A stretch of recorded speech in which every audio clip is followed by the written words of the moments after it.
Um, What moment or event in this novel stood out to you the most, Tyson? the biggest event in this novel that stood out to me was David's brain hemorrhage. This event itself shifted the narrative of the story, sending Nick into another relapse and spiraling out of control. He was doing very well for about 2 years before this, and after finding out that he was getting high in his college dorm, it caused David a lot of stress, which caused him to have his brain hemorrhage. After this, whenever David was off on another drug bend, he overdosed, and it made him realize that he needs to actually change. And the brain hemorrhage also made David realize that he can't continue to keep controlling Nick, and that he's his own person, and if he wants to get help, then he'll get help himself. What about you, Clint?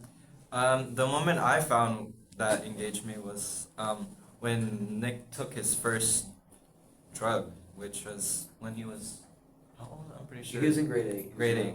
So around 11 years old, which is really young for drugs. Yeah, drug use. Yeah. His dad found out, and he was in shock.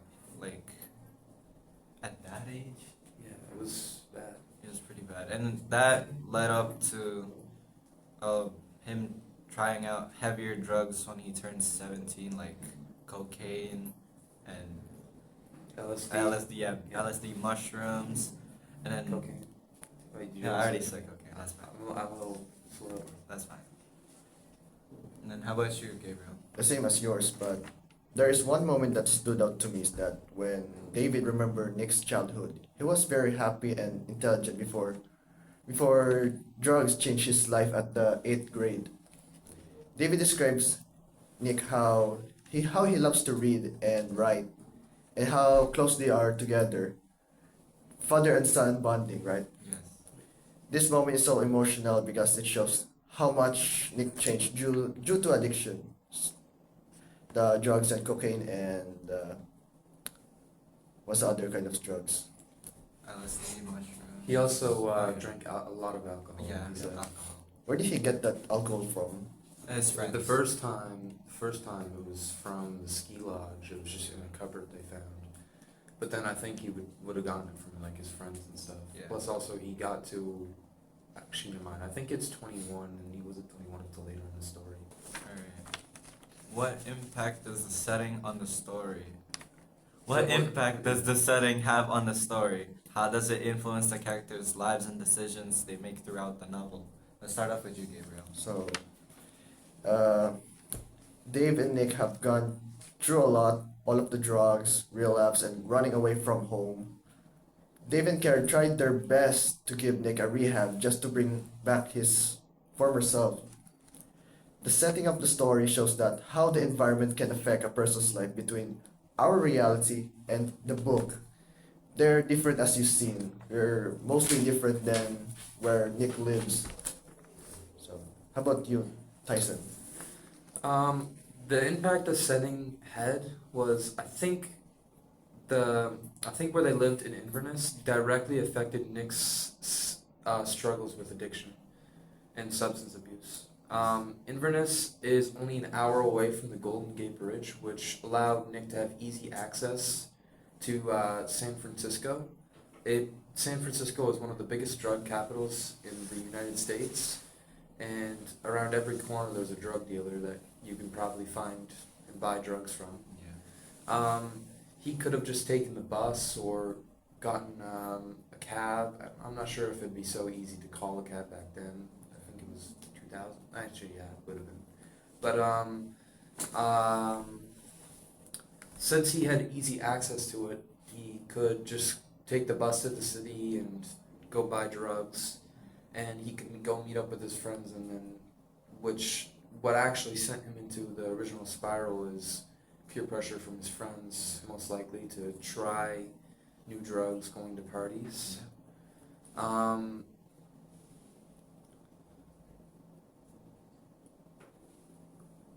when I think that's pretty much just it, though. Alright. I don't got much to add on. What about you, Clint? I had very similar answers to yours, but how this would affect in our environment would be, it would be less accessible to drugs. It would be harder to find drugs because it's more spread out. We don't have like a lot of people, and then we don't have big cities like how it is in California and San Diego. Yeah. I would like to add to your point that that was the golden age of like drugs being Yes. made out and everything. I think cocaine was really popular back Yeah. then. Would have been more easily accessible, but today it's very hard to get, very expensive. Yeah. And I think during that age, marijuana use was legalized in California. Yeah, I think so. Yeah. Alright. Even Nick and David both had a joint together. Yeah. Okay. Was there a recurring image, object, or symbol that took on a deeper meaning for you as the story progressed? A recurring phrase that appeared throughout the memoir, everything. That's the quote. Yeah, I had it. Whenever Nick and David would say goodbye to each other, whether he was going back into rehab or going to what city? At Los Angeles to meet his mother. They would say everything instead of goodbye because they both hated the idea of this just being goodbye, and because they knew they were going to see each other again. Yeah. This symbolized their strength or their bond together, of how strong it was. The deep bond the father and son had together. Yeah. I had pretty much the same answers as yours, but yeah, it showed a lot of emotional bond that they had with each other. They had a very deep connection with each other. It just it symbolized their everything basically. Yeah, Yeah. they're each other's everything. Yeah, they're each I other's had that everything. written down. I just kind of forgot to say that. That was probably one of the important things I could have said. Alright, how about you, Gabriel? The same thing you guys have, but Yes, yeah, Yeah. it's repeated a lot It's- throughout the story. Yeah. but I noticed why the story called Beautiful Boy. It represents how Dave sees Nick not as an addict, but he sees him as the happy and talented child. He was His always beautiful born. boy. Yeah. I mean, what I first thought it was. Continue, Gabriel. So I have the same answer as you guys, but I've noticed why the book is called The Beautiful Boy. It represents how Dave sees Nick not as an addict, but he sees him as the happy and talented child he was always known. And even though Nick makes the biggest mistakes in his life, Dave still loves him and sees him as the beautiful boy. This also symbolizes as hope, forgiveness, and parents' deep love. And yeah, that's it. I'm gonna ask a question because you haven't started yet. Clint, Yes. which conflict, internal or external, felt more significant or most significant to the story's outcome? For me, it was an internal conflict between Nick's drug use and mental illness. I think that really affected the story and it took a really dark turn and it told us how this could happen to To literally anybody. And especially Nick, because he was a pretty gifted child from what I remember. Yes, he was accepted into a private high school. Yeah, and he got a And he was scholarship. getting straight A's and he got a scholarship. Yeah. And yeah, Keep going. okay. This reveals something important about the main character and the society we live in. This revealed the society and it played a really important role for Nick and his dad's character development. And yeah, that's pretty much it. How about you? I have the same as yours too. I mean, it's also internal. David and Nick's relationship took a while to develop a proper care or love between them.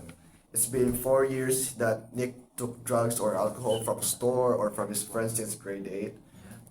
David was so anxious and worried for his son's mental health, even his whole family. Nick also wants to stop using drugs but often relapse. At the same time, David feels helpless and confused about how to help his son's mental health. How about you, Tyson? Throughout the story, there were two major conflicts. The most significant one, or the more significant one, would be the person versus self conflict or of Nick's struggle with addiction and his struggle to battle addiction throughout the book. He recovered and relapsed over and over again, getting stuck in a constant loop. He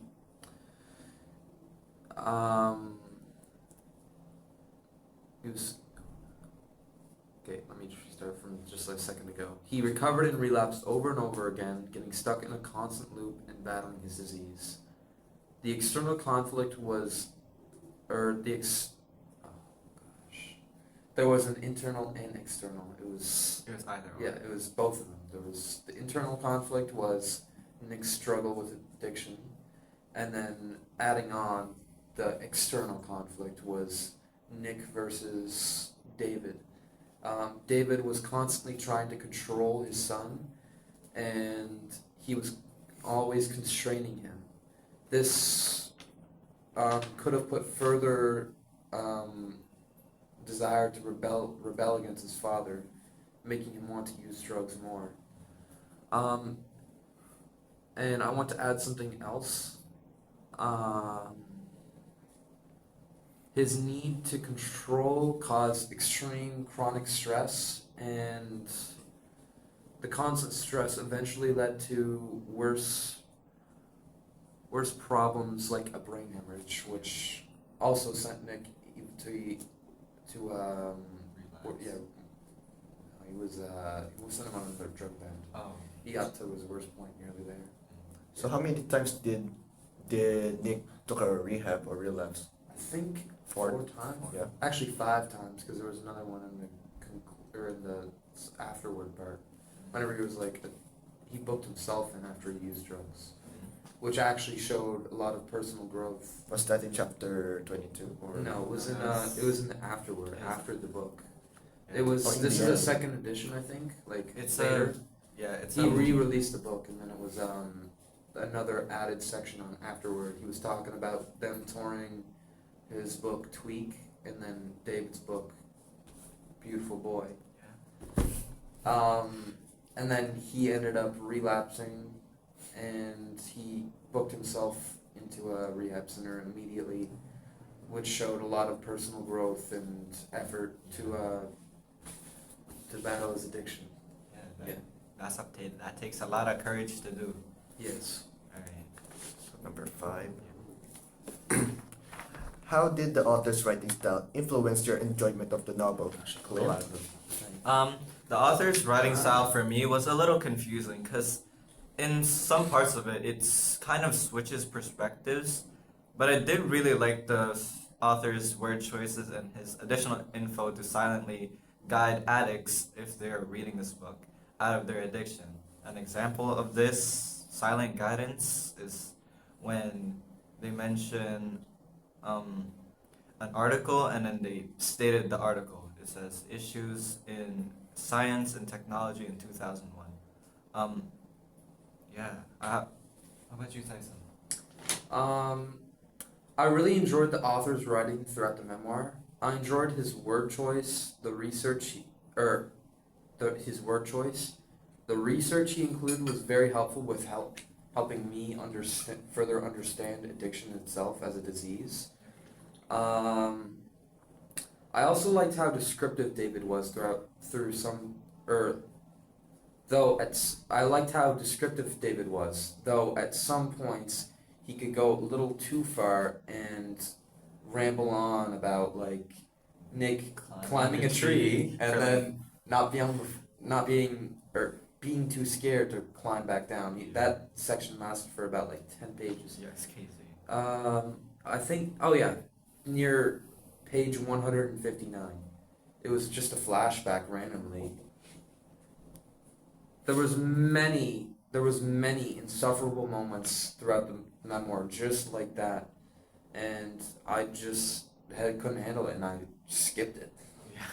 Though I like can- there wasn't too many important things, but I would try and read the more important things. Yeah. How about you, Gabriel? The same thing he has. I Yeah. mean, about the including the research about the drug addiction. Yeah. Yes, it was. But I very wanna add helpful. more is that make the about the research that makes more the story realistic and emotional about Nick's addiction.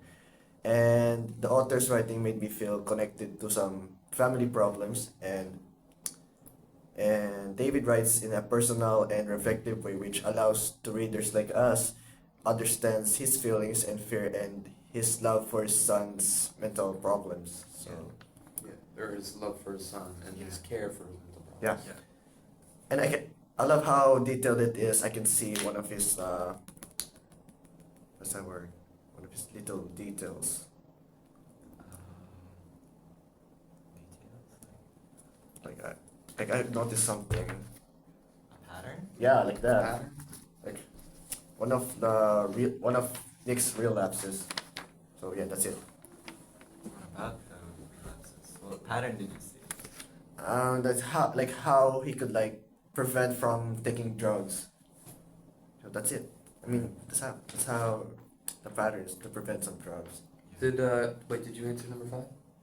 Yep, I did. Gabe. Yeah. Gabriel. Question 6. What do you think the novel is trying to say about human nature or society? For me, the novel shows that addiction can affect anyone, even the whole family. It teaches us that humans can be not perfect, but some people can struggle even if they come from a healthy, loving family or rich or wealthy family. I agree with the author's message. Addictions or drugs is a disease to our mental health. What I learned from reading of his novel that I understand how people who are getting struggle or difficult times coming through our lives. How about you, Clint? Well, this story it really says something about human nature as a whole. It tells us how addiction can be very hard to overcome and how easy it is to relapse after rehabilitation. I agree with the author's message in the story. It was very impactful and really answered some of my personal questions about addiction and towards similar topics as well. How about you, Tyson? The memoir's main message is that addiction is a chronic disease and can affect anybody from any household. Addiction can affect people from poor or rich households, or in someone from a loving household or an abusive household, or just anywhere in between. Addiction can impact anybody. The novel tries to raise awareness on the complexity of the disease, or the novel tries to raise awareness on the complexity of the disease. Society tries to bury addiction, and it's gone far too long ignored. The author is seeking to provide better understanding of the disease so people can know how to better prevent and treat the disease. I think I could have worded that a little better to better answer the question, but what it's trying to say about society is that addiction needs to be treated just like any other disease, and society keeps trying to hide it and like it's some bad thing on their slate or like on families. Addiction takes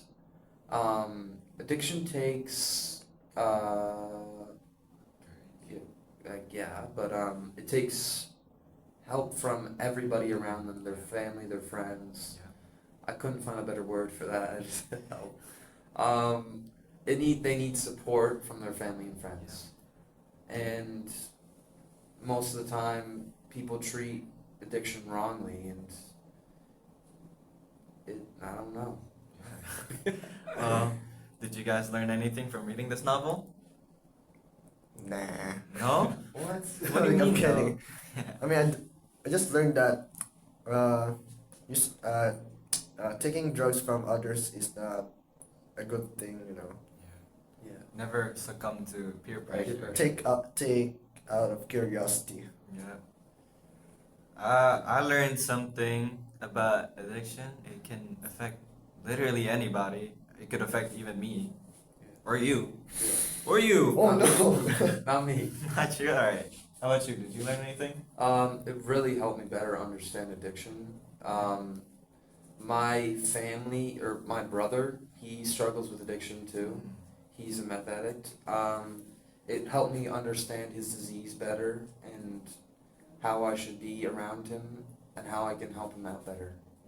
I relate to the family situation because my dad used to be an addict. He used to smoke like crazy.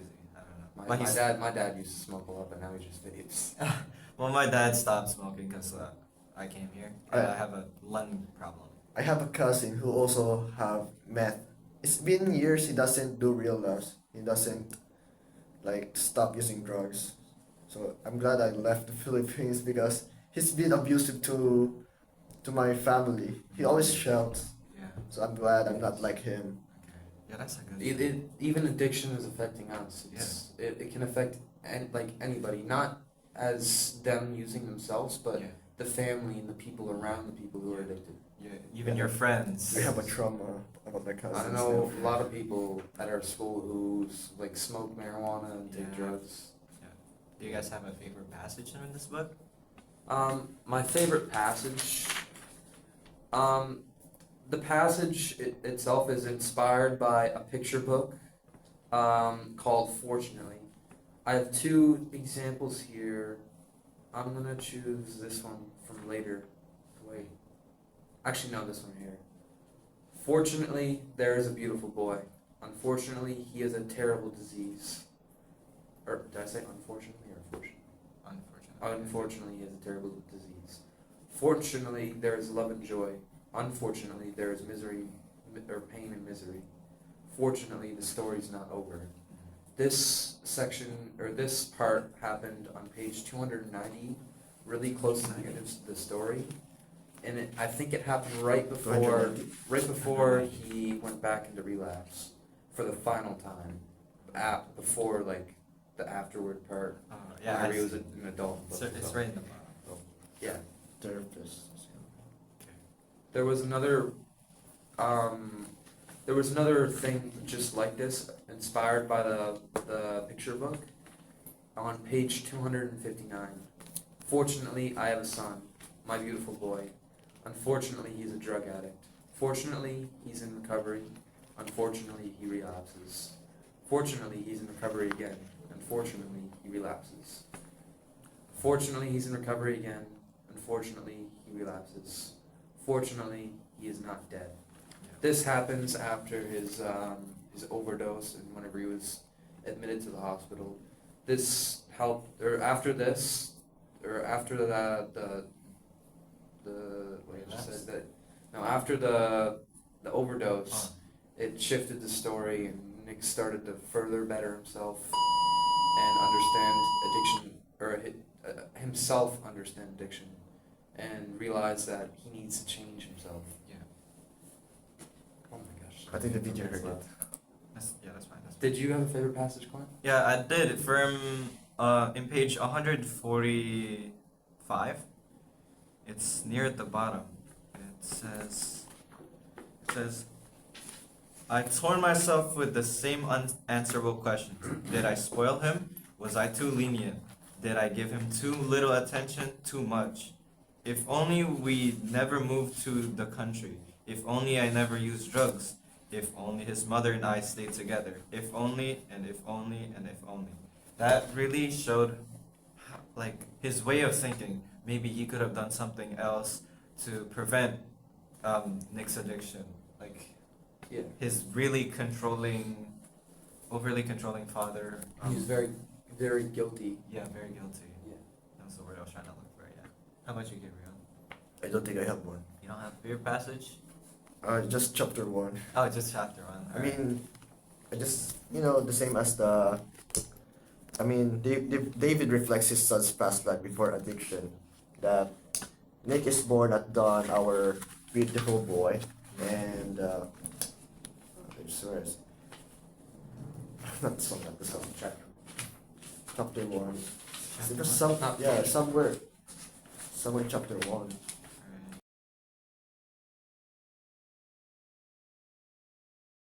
Alright. I think that's good enough. We got all 6 questions done. Yeah. So, We got extra. we got extra stuff too. Yeah. Because I'm a really good question taker. You're guiding us. I'm a good guider. I also noticed that about also Nick's past trauma is that when he found out his parents having an argument, that's why before he took the drug addict, this was his first trauma that he felt depression and what's the other word of depression? Sadness, sorrow. Yeah, hollow. Oh, hollow. Yeah. Oh yeah. I think as I read that part somewhere that the doctor said about Nick's mental health. Yeah, that's it. Alright. Thank you for listening to our book talk.